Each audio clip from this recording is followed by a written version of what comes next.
Hola, ¿cómo están? Hola tía. ¿Con sueño? ¿Escucho?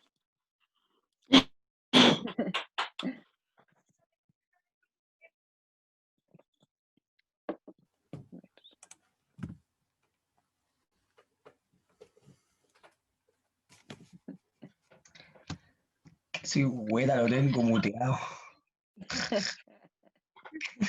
Tenía Hola tía. muteado. Hola, hola. Hola, Nico, tanto tiempo, ¿cómo estáis?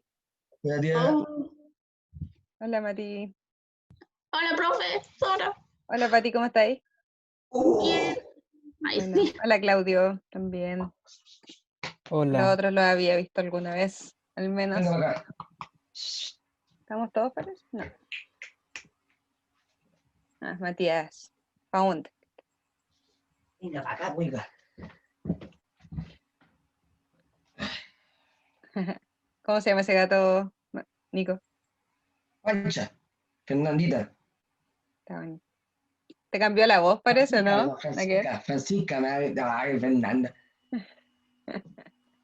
Esperemos un minuto a ver si llega el Mati y si no, empezamos. ¿Cómo le ha ido en las otras clases? ¿Todo bien? Sí, tía, todo bien. Sí, bien. Ya. Bueno, supongo que entonces le explicó el tío Jorge que el examen de ustedes lo adelantaron, entonces tenemos que ponerle un poco más de intensidad a la pasada de materia, ya que además, por lo menos el lenguaje nos pasaron un temario que es como de primero y segundo medio, y al parecer es como un examen similar. Entonces hay alguna materia que aún no estaba mucho en el libro y tenemos que pasar rápidamente.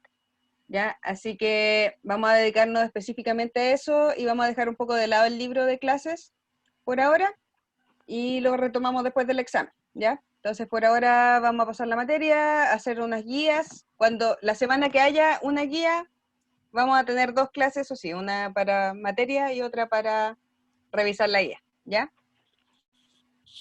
Pero solamente va a ser como semana por medio, una clase de 40 minutos extra. Así que eso, pues vamos a tener que ponerle un poco más de intensidad. Hoy día vamos a hacer un repaso general del género narrativo, que yo creo que es el que tienen más claro ustedes. Entonces, para ya dejarlo cerrado al tiro casi, y después podemos avanzar a las cosas que quizás falta un poco más revisar. Yo creo que el Mati no llegó, así que vamos a empezar.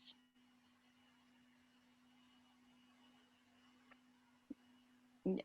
Va a ser más que nada expositiva esta clase. Cualquier duda que tengan, ustedes me detienen y lo explicamos de mejor manera. ¿Ya? Pero son conceptos que ya hemos visto en los otros años, así que debería ser más o menos simple.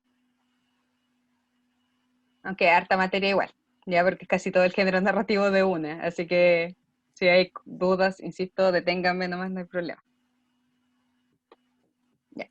Entonces, el género narrativo, como ustedes saben, es uno de los primeros géneros literarios que se clasificaron en... Ahí llegó Matías Faundes, espérame.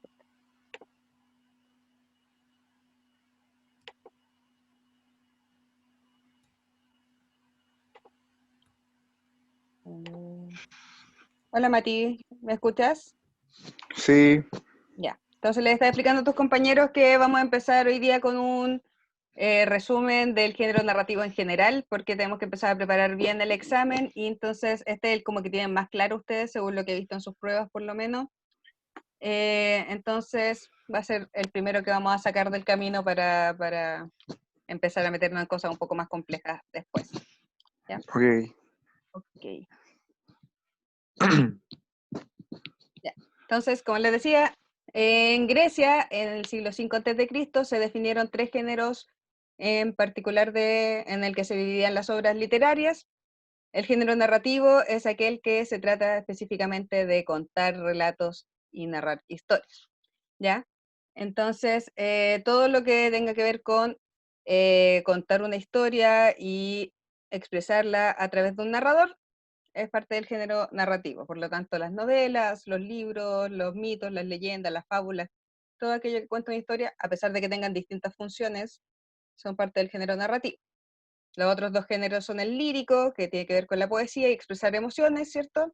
y el dramático, que es de las obras dramáticas que pretende ser representada en un escenario. Entonces vamos a ir con la narración. Ya. Primero debemos recordar que en toda narración existen 5 elementos fundamentales. ¿Ya? Primero está el narrador, los personajes, acontecimientos, tiempo y espacio. Sin cualquiera de estas cosas no puede existir una narración. Entonces vamos a ir viéndolos por parte y analizando cada uno. Los narradores, como ustedes saben y ya lo tienen claro, lo he repetido 1000 veces, ¿cierto? Es la voz ficticia que narra los acontecimientos de la historia. Y es muy importante no confundirlo con el autor del libro o cuento. ¿Por qué era esto? ¿Por qué no se podían, no es lo mismo el autor que el narrador? ¿Alguien me puede decir? El autor, tía, es quien escribe el cuento o el libro, pero el narrador es la voz ficticia. Exacto. El autor en el fondo vive en el mundo real, ya es la Sí. persona que lo escribe, y el narrador puede ser ficticio. Entonces es importante esto porque uno se puede poner desde cualquier punto de vista o adoptar cualquier voz, ¿cierto? Yo no es necesario que hable como una mujer de 29 años de Chile, sino que puedo ser cualquier cosa, lo que me convenga más para contar la historia que quiero contar. Muy bien, Monse, muchas gracias. ¿Ya? Y existen 4 clasificaciones de narradores que hemos visto, ¿ya? Sin embargo, como le anoto acá, es importante recordar que en la literatura más moderna o contemporánea, no son tan claras estas líneas, ya se transgreden bastante. Por ejemplo, cuando leímos el libro, el primer libro que leímos se me olvidó, Crónica de una muerte anunciada, ¿ya? Ahí varios me contestaron que el narrador era testigo y otros me decían que era omnisciente. Y los dos tenían razón, las puse las dos buenas porque el testigo, claro, era un personaje dentro de la obra que estaba contando la historia de alguien más, por lo tanto sí, es un testigo, pero también tenía mucho más conocimiento del que podría tener una persona real dentro de este mundo. Por lo tanto, igual tenía características de omnisciente. Entonces la narrativa moderna es un poco más enredada en ese sentido. Pero estas son las clasificaciones que se conocen y con las que se trabaja en general. ¿Ya? Entonces tenemos el narrador omnisciente, que, como ustedes saben, es aquel narrador que es casi un dios dentro de la obra, ¿cierto? El que tiene más información porque puede saber lo que piensan y sienten los personajes, también el futuro, el pasado. Él no tiene restricciones en cuanto a conocimiento, ¿ya? Y por supuesto no es un personaje de la obra porque un personaje no podría tener ese nivel de información. También tenemos el narrador objetivo, que tampoco es un personaje dentro de la obra, ¿ya?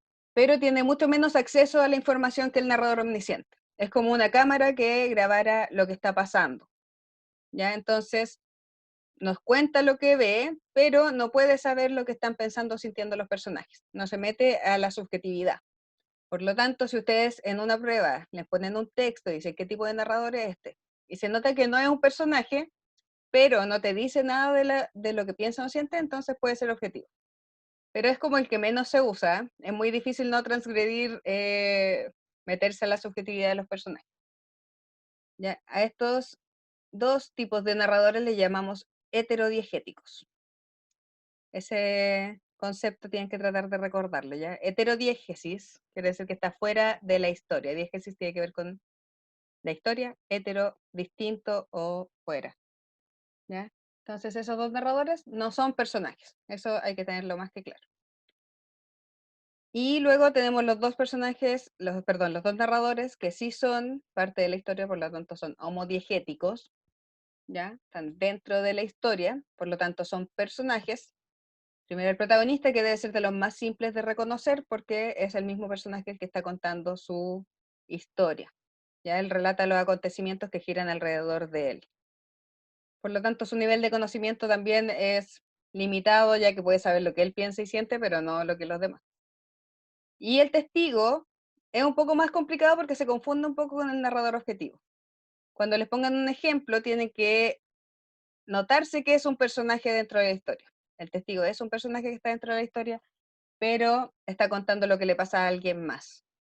Ya como sería el caso un poco de Crónica de una muerte anunciada, ya que el narrador era como un investigador que estaba viendo qué pasó con este caso, pero la historia principal no era la de él, ¿cierto? Era la de Santiago. ¿Hasta aquí todo claro? Sí, Sí. Esta materia la tienen manejada. De todas maneras voy a subir esta clase si es que quieren tomar notas después o algo, ya que vamos a estar avanzando un poquito rápido. Ya. Luego tenemos los personajes. Los personajes obviamente son fundamentales ya que son los que movilizan los acontecimientos de la historia, ¿ya? Y se pueden distinguir según dos categorías. Una tiene que ver según la importancia que tienen dentro de la obra y la segunda categoría es según en qué profundidad se trabajan sus personalidades o su interioridad, ¿ya? También recordar que la literatura moderna y contemporánea, más o menos desde el romanticismo en adelante, se empieza a trabajar más sobre la interioridad de los personajes. Es muy importante su estado psicológico, lo que piensan, lo que sienten. Los viajes desde ese momento en adelante son más bien internos, ya es como un viaje de realización personal más que como la literatura antigua que se trataba de batalla o guerra, aquí es más bien un viaje interno. Obviamente hay de todo, ¿ya? Pero es como un enfoque que se da más. Bueno, los personajes según su relevancia, tenemos al principal, que obviamente es el protagonista de la historia, no necesariamente es el héroe positivo ya de la historia, puede ser alguien negativo, malo, entre comillas, ya sé que podemos usar esos conceptos tan binarios del bien y el mal, pero el principal, lo importante es que la historia gira alrededor de él. Puede haber más de un principal, por supuesto, pero en general casi siempre uno más importante que el otro. Pero, por ejemplo, en Romeo y Julieta los dos son personajes principales, ¿ya? El secundario son personajes que también son importantes, ya los secundarios no quiere decir que sean totalmente ajenos a la narración, sin embargo sus historias están siempre ligadas al arco temático del protagonista, ¿ya? Pueden profundizarnos los personajes secundarios, pueden mostrarnos cosas interesantes de ellos que no tengan que ver con el principal, pero al final siempre van a ser una parte de la historia principal del protagonista. Pueden estar apoyando o ir en contra del objetivo. Ya los secundarios no son siempre los que ayudan al protagonista, sino también pueden ser aquellos que están en contra de él. Y los personajes incidentales, que son estos personajes que son como los extras de la película. Ya tienen que aparecer porque es necesario que haya gente con la que se relacionen, pero no tienen ninguna relevancia en la historia principal. Ya solamente son como relleno en el fondo. Vienen a cumplir una función específica. ¿Se entiende hasta ahí? sí. Sí, se entiende. Y tía, una pregunta.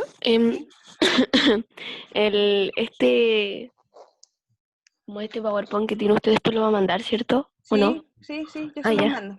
Les subo esta clase a YouTube y les mando el PowerPoint. Ya. Ya. Seguimos entonces.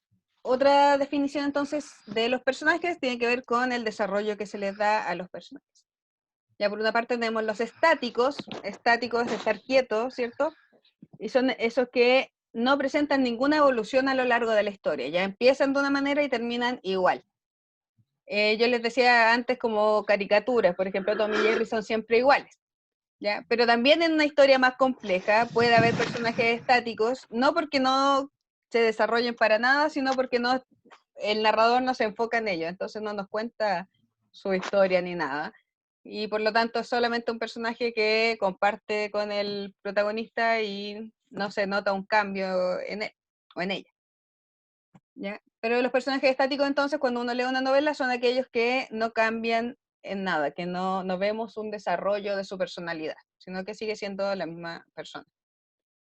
Y los dinámicos, en cambio, son aquellos que sí cambian, que se transforman dependiendo de las cosas que les van pasando, ya como nosotros mismos, son como personas un poco más realistas, entre comillas, porque uno siempre que te van pasando cosas, ya sean buenas o malas, te afectan de alguna manera y vas cambiando, desarrollando tu personalidad, que no quiere decir que sea un desarrollo positivo tampoco, puede ser un desarrollo para mal, ¿ya? Pero vas cambiando y evolucionando a lo largo de la historia.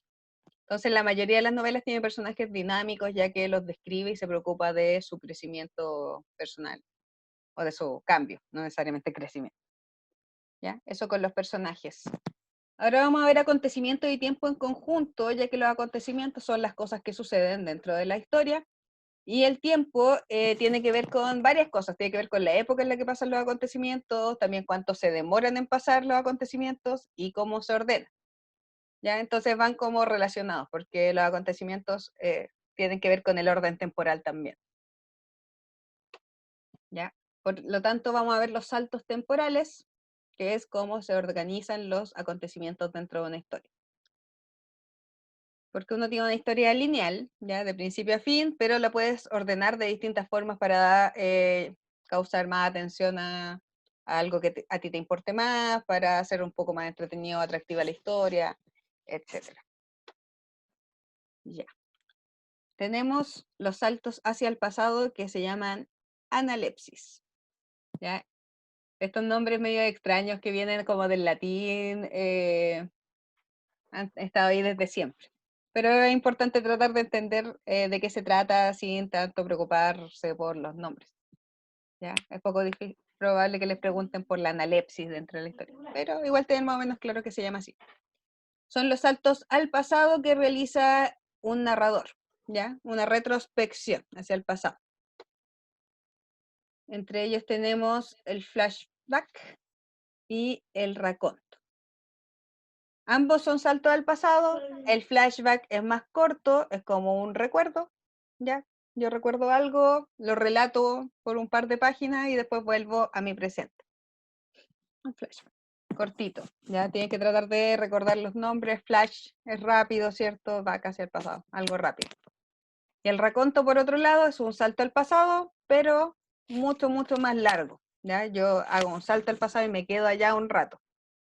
Relato, relato, relato hasta volver al presente. Entonces se diferencia más que nada en la extensión que tiene.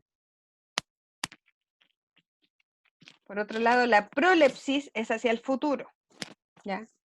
Entonces son saltos también temporales, pero vamos avanzando hacia el futuro. Estos no se usan casi nunca. Es muy difícil meter una prolepsis como de una manera interesante dentro de una narración. Bueno, es una anticipación entonces de la historia, se cuenta algo que va a suceder en el futuro, ¿ya? O se cuenta la historia como algo que va a suceder después. Como les digo, es muy complicado meter una prolepsis porque hay que ir al futuro y después volver. Por eso es un Como en salto. Avenger. Como en los Avengers, claro, puede ser en los Avengers Sí. cuando veían los posibles futuros. El Doctor Strange. El Doctor Strange podría ser prolepsis. Si fuera una narración, claro, muy bien, Mati. ¿Ya? Son saltos al futuro y después volvemos, porque él ve estas posibilidades, ¿cierto? Pero todavía no se cumple, por lo tanto vuelve al presente de la narración. Sí, eso es súper bien. ¿Ya? Y se llama un flash forward a esa prolepsis. Tienen los dos nombres. ¿Ya? Y la elipsis no es tanto bueno, es un salto, pero no, aquí no se vuelve, es cuando se omite un periodo de tiempo dentro de la narración. Como yo estoy contando la historia de alguien, pasó esto y después pasaron 20 años y yo me salto esa parte y no la cuento y sigo hablando desde los 20 años hacia el futuro. ¿Ya? Por ejemplo, el año pasado, no creo que se acuerden, pero el año pasado leímos un cuento que se llamaba La Última Pregunta, que era de ciencia ficción, donde nos mostraba como el avance tecnológico de un computador que los ayudaba a ellos a hacer las cosas. Pero en ese cuento hay grandes saltos temporales que se llaman elipsis, ¿ya? Entonces me cuenta el periodo de el 2010, empieza la historia, después me salto un pedazo y sigo en el 2020, ¿ya? Por ejemplo. ¿Se entienden los saltos temporales hasta ahí? Sí. Sí. Muy bien. ¿Ninguna duda, seguros? No. Ya. Entonces vamos súper bien. Yo creo que el género narrativo es como el más simple o el más fácil de entender. La poesía por ahí de repente es más complicada. Y a mí también me cuesta más enseñar poesía en general. Pero vamos a ir viendo. Sigamos. ¿Ya? Y los tiempos. Ahora entramos más bien a los tiempos. Esto es un poco complicado, pero no tanto. Uno piensa en tres tiempos, ya tres tipos de tiempos. El tiempo referencial histórico se refiere a en qué época sucede algo, ¿ya? Por eso se llama referencial histórico, como en qué momento histórico estamos. ¿Ya? Entonces es importante preguntarse eso cuando uno empieza a escribir una narración. Estamos en el tiempo, en el pasado, estamos en el presente, hacemos algo futurista, ya más o menos en qué año o en qué época estamos. ¿Ya? El tiempo de la historia se refiere a en qué orden ocurren los acontecimientos. Entonces, a pesar de que tenemos saltos temporales, tenemos que tener una línea de tiempo clara de principio a fin de cómo pasaron las cosas. ¿Ya? A pesar de que uno las vaya a contar de otra manera o en otro orden, es importante tener esa línea de tiempo súper clara para uno mismo como escritor aclararse. O en una historia, si uno la empieza a ver con saltos temporales, igual tiene que ser capaz de ordenarla, porque si no, no entenderíamos nada. ¿Ya? Entonces, el tiempo de la historia se refiere a ese orden, tenerlo desde principio a fin, los acontecimientos ordenados. Y finalmente el tiempo del relato es el tiempo en el que nos decide el narrador contar la historia, que ahí sí consideramos los saltos temporales. ¿Ya? Entonces, son esos tres tiempos que hay que tomar en consideración. Entonces, cuando yo leo una novela moderna ahora que tenga saltos temporales, por una parte tenemos que ver en qué orden van los acontecimientos, en qué época suceden y en qué orden nos lo entregó el narrador. ¿Ya? ¿Se entiende eso? ¿Un poco? ¿O no? Sí, ¿Sí? sí, Sí, se entiende. sí. Clarísimo, qué bueno. Ya. Y el tiempo del relato, que tiene que ver con el orden de las cosas, estos conceptos también lo tienen ustedes claro. Ya tenemos una historia que tiene un inicio, un desarrollo y un final. Ya, y cuando es contada de inicio a fin, se llamaba ab ovo, ¿cierto? Desde el huevo, desde el inicio. Entonces, ese es el orden normal. Entramos en el inicio del acontecimiento, cuando todavía no empieza a pasar los problemas o el conflicto, pasamos por el conflicto, todos los nudos que puede haber y el desenlace, de principio a fin, normal. Luego tenemos otro que se Media llama res. in media res, muy bien. Lo hemos repasado harto esto, ¿cierto? ¿Ya? In media res empieza desde cualquier momento en el desarrollo. No es necesario que empiece justo de la mitad, puede ser cerca del final, puede ser cerca del principio, pero en cualquier momento del desarrollo de la historia, cuando ya el conflicto está medio avanzado. Luego tiene un raconto, ¿ya? Un viaje al pasado largo, vuelve al inicio y nos lleva hasta el final, pasando por la parte en la que empezó la historia, cuando nos la empezó a contar el narrador. Y el último, En extrema res. muy bien, en extrema res, ya que ahí sí que parte desde el final o desde un punto del desenlace, ¿cierto? Vuelve al inicio, ese sí que es un raconto súper largo porque para volver al principio nos cuenta toda la historia. ¿Ya? Esos también los tienen súper claro ustedes, ya lo hemos visto harto.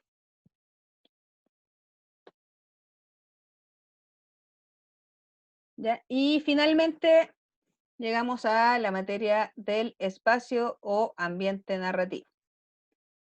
¿Ya? El espacio o ambiente tiene que ver con el contexto, con todo lo que rodea a los personajes. ¿Ya? No solamente el lugar, sino también la parte emocional o social, como vamos a ver ahora. Entonces existen tres clasificaciones principales sobre el espacio o el ambiente, que son el ambiente físico, que es como el más simple, ¿cierto? Se trata, como lo dice su nombre, de el lugar o los lugares donde ocurre la historia, ¿ya? El lugar físico donde ocurre. Como les pongo acá, dependiendo del periodo artístico, se le da más o menos importancia a la descripción de los lugares. Por ejemplo, en el romanticismo, como veíamos, para los artistas románticos era muy, muy importante la naturaleza y el ambiente, por lo tanto hay grandes descripciones de eso para hacer notar como que la naturaleza y la grandeza del mundo te deja así como pequeño frente a esa inmensidad.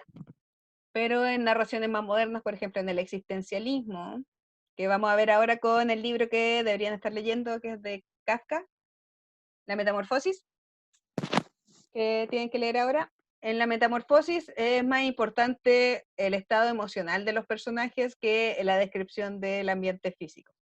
Y entonces, dependiendo del momento histórico o del periodo artístico en el que se meta un libro, se describe más o menos. También hubo un periodo que se llamaba el realismo, que vamos a ver más adelante, donde obviamente trataba de describir muy realistamente el ambiente físico, porque decía que era muy importante para la creación de los personajes el ambiente social en el que se encontraban.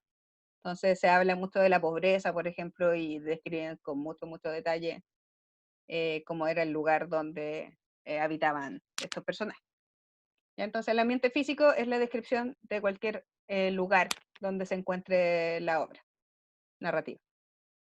Bueno, eso básicamente. Obviamente en una novela hay muchos ambientes físicos probablemente. Ya va cambiando de lugar.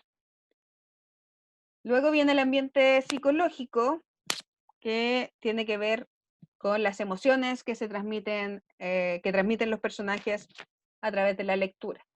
¿Ya? Es muy importante para un narrador poder transmitir emociones, como que uno pueda llegar a sentir lo que están sintiendo estos personajes. Si no, se vuelve un relato súper fome y no te emociona ni sientes nada al respecto. Por ejemplo, cuando el año antepasado leíamos a Edgar Allan Poe, no sé si se acuerdan de los relatos de terror de él, como El gato negro, El corazón delator. Sí, sí. ¿Ya? En ese tipo de relatos, yo encuentro que él hace un muy buen trabajo en lograr que uno sienta la locura o la desesperación que sienten los personajes. ¿Ya? Por eso usa un narrador, por ejemplo, protagonista, que te permite conocer un poco más el estado mental de este personaje. Edgar Allan Poe también es como del romanticismo en adelante, es como otra parte del romanticismo un poco más hacia lo gótico realmente, pero por ahí. Entonces también se empieza a preocupar de la parte psicológica de los personajes y a transmitir esas emociones que sienten.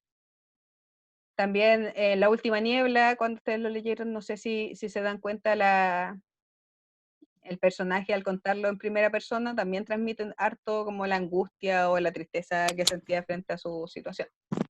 Entonces, ahí cuando uno quiere relatar algo, cuando quiere crear una obra, es importante preguntarse qué quieres lograr. Si lo que quieres lograr es transmitir emociones, es una jugada bastante inteligente usar un narrador protagonista, ¿ya? Pero también lo puede hacer otro tipo de narrador. Ese es como más simple, es como más directa en la transmisión de emociones, pero también se puede hacer a través de otros. ¿Ya? Entonces, el ambiente psicológico también tiene que ver con el contexto, pero esta parte de las emociones. Y el último es el social, que tiene que ver con las reglas sociales, con los valores de una sociedad.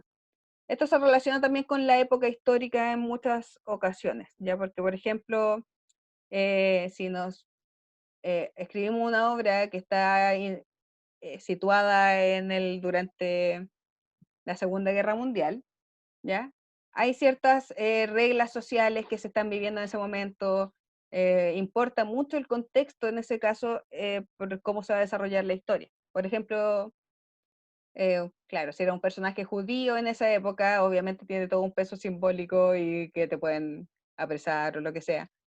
Si eres gay también en esa época en los campos de concentración también metían a los gays, ya no solamente a los judíos. O si nos vamos al siglo, a los 1900 en Estados Unidos, un negro no podía relacionarse con una persona blanca. Por lo tanto, el contexto social es muy importante, ¿ya? A eso va con el ambiente social, es preocuparse de qué valores y qué cosas se consideran positivas en esa época y cuáles son negativas o prohibidas. ¿Ya? Entonces, por ejemplo, en Fahrenheit, ¿ya? Podíamos ver un contexto social súper definido, pues, donde los libros estaban prohibidos, donde había mucha vigilancia, y esas son las cosas en las que hay que fijarse cuando les preguntan sobre cuál es el contexto o el ambiente social, ¿ya? De una obra. ¿Alguna duda con esto? No. No, No, tío. no tiene. Avancé un poco rápido, sé que iba a demorarme más, pero ya estamos cerca. ¿Ya? Entonces, la próxima clase, eso era con el género narrativo, era en la mayoría de los conceptos que hemos visto a lo largo de los años que hemos estado trabajando juntos. Me imagino que el Claudio también vio la misma materia, quizá. ¿Ya? Claudio, ¿tú has visto los mundos narrativos? No me acuerdo. Si es que me pasaron eso, no me acuerdo. Ya. Bueno, la próxima clase vamos a hacer un repaso de esto. Tiene que ver con qué tipo de mundo se presenta en cada narración. Por ejemplo, puede ser un mundo onírico, que tiene que ver un mundo de los sueños, como sería el caso de La Última Niebla, donde ella vivía entre el mundo real, ¿cierto? Y un mundo de sueños. Hay mundos fantásticos, mundos ¿cómo se llama? Maravillosos, ¿ya? Hay distintos tipos de mundos que, en los que podemos clasificar los distintos relatos, y eso también va a entrar. Esta es materia nueva, por eso lo dejé para una clase aparte, pero es bastante simple dentro de todo, y con eso estaríamos terminando el género narrativo en general. Así que vamos a ver esto en la próxima clase, y también la próxima semana les voy a mandar la primera guía, ¿ya? Ahí vamos a fijar cuándo la vamos a revisar. Pero la primera guía va a ser obviamente sobre el género narrativo y lo que hemos estado viendo hasta ahora, ¿ya? Y también vocabulario. El vocabulario siempre va incluido en las pruebas de lenguaje, como han visto en el libro. En el libro ven que al principio de cada texto Hay les ponen... texto, hay como letra y uno tiene que saber cómo a qué se relaciona una cosa así o no. Sí, lo que pasa es que te ponen una palabra y te dicen como cuál es el sinónimo más cercano, Sí. cuál es el significado más cercano. ¿Ya? Porque casi todas esas palabras son sinónimos de la palabra seleccionada, pero depende del contexto cuál es la que conviene más.